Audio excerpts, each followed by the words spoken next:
Some of you watching this channel may have seen on the other channel me mentioning that I was hit by a car today. Obviously, I'm not seriously injured. Well, not necessarily. Never assume you're not seriously injured, but in my case, the overriding factor here is I've had a bunch of things happen to me that were mishaps that were caused by other people in some cases. Me riding a bicycle and finding black ice and dealing with the consequences.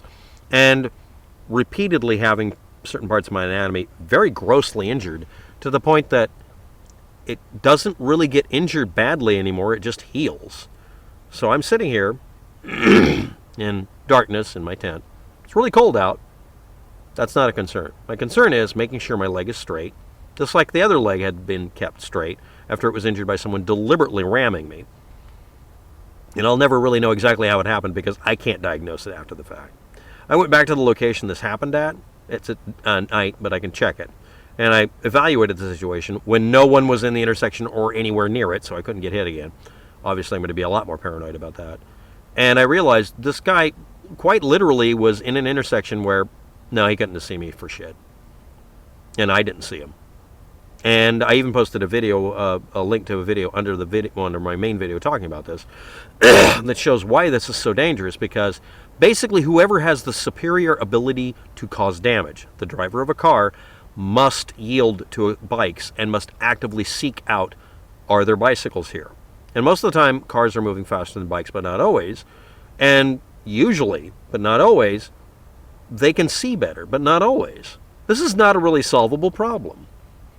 Some countries even separate bikes and cars so much that it's not possible to do that, at least somewhat, by putting the bike lane on the other side of where you park your car. You park your car and the bike lane is right there next to the sidewalk.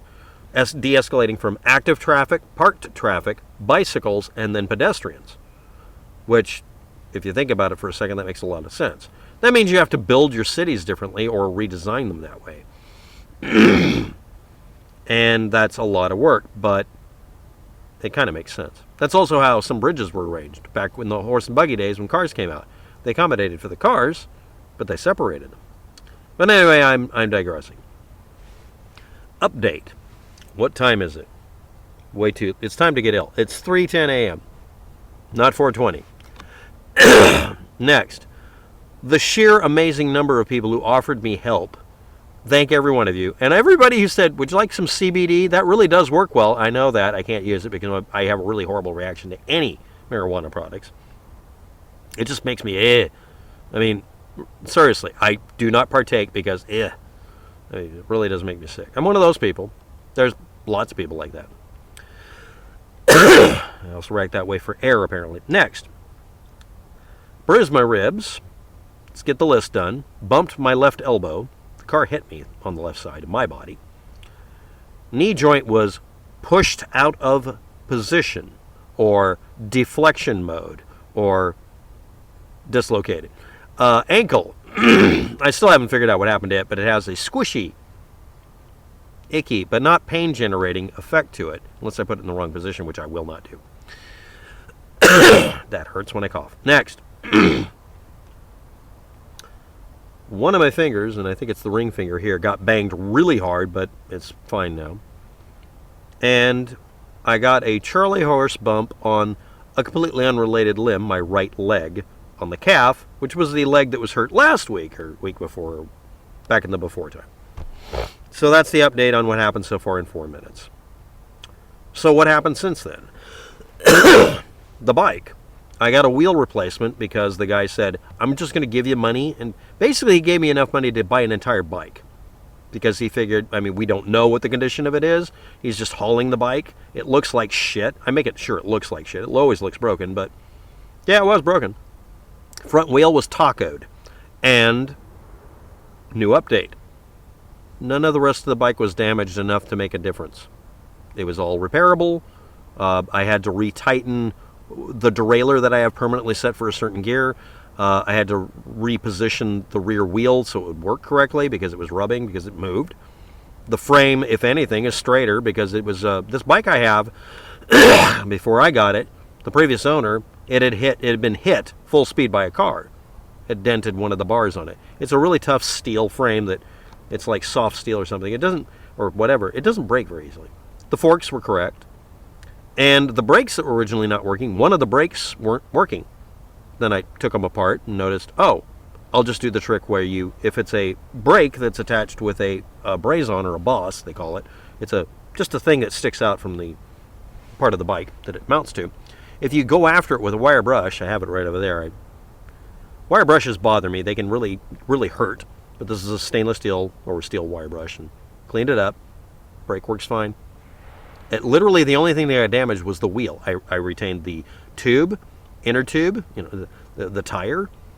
I even retained the little black plastic tape that they joked with me. Well, that's extra if we give you the tape, when I was buying the wheel.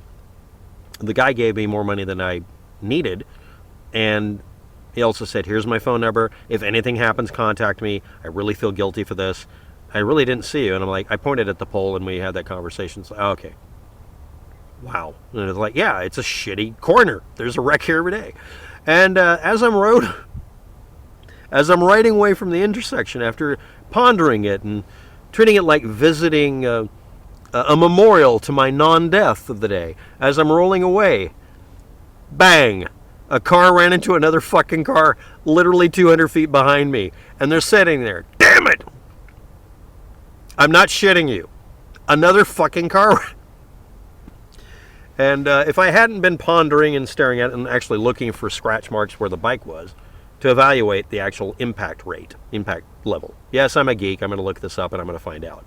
The amount of damage that was done to the wheel is commensurate with it being run over by a car and or being hit and slid sideways, which is probably what happened. Except that well, you get the idea. Next, it exceeded PSI ratings for all the spokes. Yes, I looked all this up. So I estimated anywhere from 1/4 ton to 3/4 ton of impact impulse, or instantaneous, excuse me. Impulse actually means all of the energy.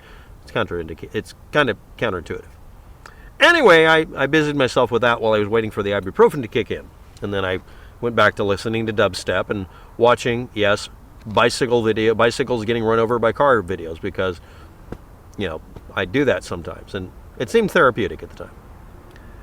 But once I got everything fixed, I also took out as much of the, parts inside of the bicycle to figure out what happened. The axle in it, which is a hollow axle, was warped a specific amount, and I looked up the PSI ratings for all of this stuff. Mostly because I want to know what it's made out of. But anyway, that's all babbling down the brook here. Water under the bridge. So, why am I making this video? Well, this is what happened later. You see, and this is very important. No matter how shitty your day is, or how good it is, the rest of the world will just do what it's going to do. It's just doing what it's going to do. You can't really do anything about it. And a rando whack job who's been in the neighborhood of the coffee shop I was actually taken to. I went to the last coffee shop I go to at the end of the day to do nothing originally, and then fix the bike, and then literally did a bunch of videos. And it's a normal day after the ibuprofen kicks in. But anyway, this whack job decided to do something strange, and this is my story for the day. This is all I got to contribute for any of you watching. This is the edification moment. So at the 8-minute and 38 mark, here we go.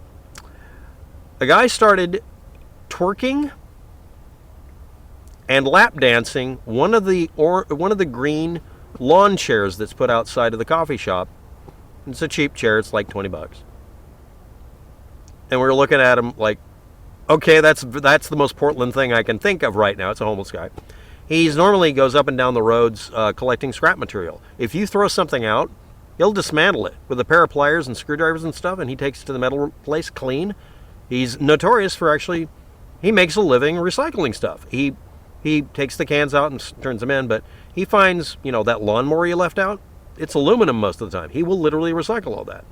And he gets his basket full of stuff and takes it somewhere under a tarp and dismantles it. He high grades everything. And that's all I know about him. And he talks to himself and all the other stereotypes you have about somebody you shouldn't, necessarily think is all there. But this will be story time. And then he decided to steal the chair. Or just borrow it. He said he was borrowing it, and I got to him first. Now remember, I've just been hit by a car X number of hours before. This is the 9 p.m. whack job. They're on schedule today. And I walk out and I'm like, I'm a dumbass. I mean, this proves I'm an idiot. But the ibuprofen kicked in, and well, so I go outside, and the thing is, after the swelling's gone down, it's been swelled, but the swelling's gone down, Tank Girl reference, I walk out with the knee joint and everything else as good as it was originally. I mean, I limp on both legs. After this many years of all these injuries, I limp on both legs. I walk strange. I can make myself not do it as long as I haven't been recently injured, but it shows that I have a bad leg. So if there's a predatory person in the room, they're going to focus on me. Yes, that's foreboding music in the background you're hearing in your mind. So what happened with this guy? Well, I went after him. I said, you got to give the chair back, or you have to ask permission before you take it. You can't just take it. I'm not stealing it. And then he got angry, and he held up something. I didn't know what the heck it was. I literally didn't care. I just grabbed the chair. It's like, no, just give me the chair. And I went back, and he swung something at me. So I put the chair up defensively, and he hit it. And I was like, don't do that. And I brought in all the chairs after that. It's like, okay, bring in all the chairs. That's it. And he started stalking outside saying, you swung at me. Now, I want you to understand opposite day contrarian behavior on YouTube. If someone is planning on hurting you, or planning on doxing you, or maybe guilty of something, they accuse everybody of it. It's just a prefacing. You just know that. If there's no reason to accuse you of being, a donkey spanker, it's probably a donkey spanker accusing you. Just saying. I mean, if there was a reason to say, you kill puppies with hammers, that would make some sense. The guy literally yelled random shit like this. I'm not kidding. Also, some very specific things I will not repeat because it's the thing everybody repeats on the internet as an accusation. It's the same mental problem. And it works because if you can get somebody to actually be outraged by what you're accusing somebody of, calling someone a witch so you can have a witch hunt, you might get someone to help you. He didn't get any help. He kept yelling it at people. And then he started yelling at random people, and they started hiding in the coffee shop. So we should have called the police, but we did not. Honestly, I didn't want to deal with it. I was putting the brakes on my bike and fixing things. I had shit to do. But I didn't let him steal anything. And I brought the bicycle inside because he started doing that. And then the barista brought the bicycle inside. Then the coffee shop shuts down. And he does that stalker's pseudo-charging walk. I mean, that thing that people do when they want to beat the crap out of something. And he had what I'm assuming is either a canister of Banaka or mace. And I know for a fact he's used mace before, but he doesn't have access to it because nobody will sell it to him. So it's probably an empty mace canister, but I didn't know. And at that point, this is going to sound stupid. I'm not cavalier, brave, or foolhardy. I'm literally not capable of running from him because I don't want to dislocate my knee because it was dislocated today, and I'm not going to do that for some little sawed-off punk who's trying to be impressive. So what did I do? I put everything on my back and on my bike and walked to the place I go to every night. I know where you live. I'm going to kill you. You're dead. You're dead. And he kept getting in front of me, and I'm like, I'm not going to play dodge dork move. And I just walked past him. He eventually grabbed a garbage can lid and threw it at me and missed. He hit the back of the tire on the bike. Didn't actually damage anything. So I'm like, okay, the bike isn't doing any squeak, squeak, squeak noise, so I don't need to stop.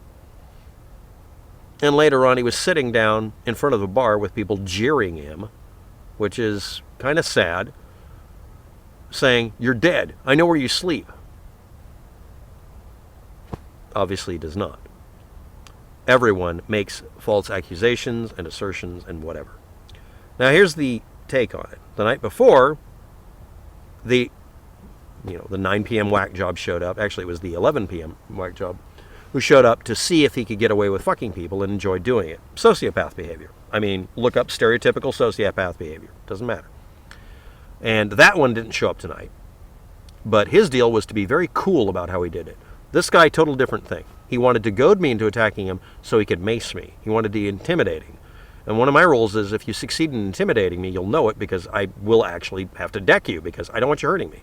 And also, again, I don't want him to be able to hurt me later or feel comfortable with it. So I just pushed past him and just said, shut up. What if I used a gun? This is a real question. Even a cap gun. I have the 12 gauge pistol over here. It's plastic. It fires blanks. What if I did that? I'm saying also that every once in a while they go off and blow the gun up. I'm not going to fire one of those. But what if I had a gun?